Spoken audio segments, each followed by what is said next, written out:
guys, here's an example of how to solve a quadratic equation with exponents. Please notice it looks like what we did in week 4. So the only difference is now that both numbers have exponents. So the first thing that we're going to have to do is take care of the exponents. 8 squared, remember, means 8 times 8. 12 squared means 12 times 12. So what we're going to do is we're going to take care of that first step. So we're going to bring down the x squared. 8 times 8 is 64. And 12 times 12 is 144. Now, this looks like an equation we had from week 4. So our job is still to isolate the x squared. And what that means is to get it by itself. So in order to get x squared by itself, we need to get rid of the 64. And since the 64 is being added, in order to get rid of that, we're going to subtract it from both sides.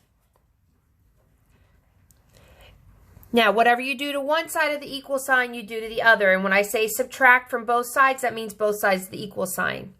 These cancel out because they are opposites. And I am left with x squared equals 80. In week 3, we learned that if you take the square root of x squared, you get x. So we're going to take the square root of both sides. So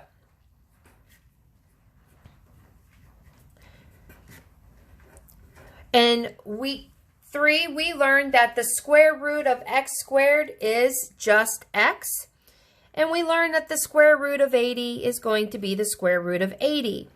That means what we're going to have to do is we're going to have to do a tree. So to do a tree, I think of 8 times 10. And then 8, I don't circle either one of those because neither one of those are prime. I think of 2 times 4. I circle 2 because that's prime. And then I think of 2 times 2. And I circle those because those are prime. And then for 10, I think of 2 times 5. I circle both of those, so those are prime.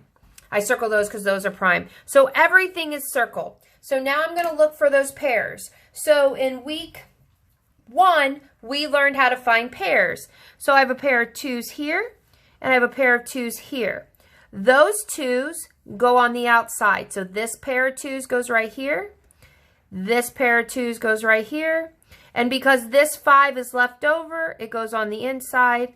And my final answer is x equals 4 square roots of 5. Keep up the good work, guys.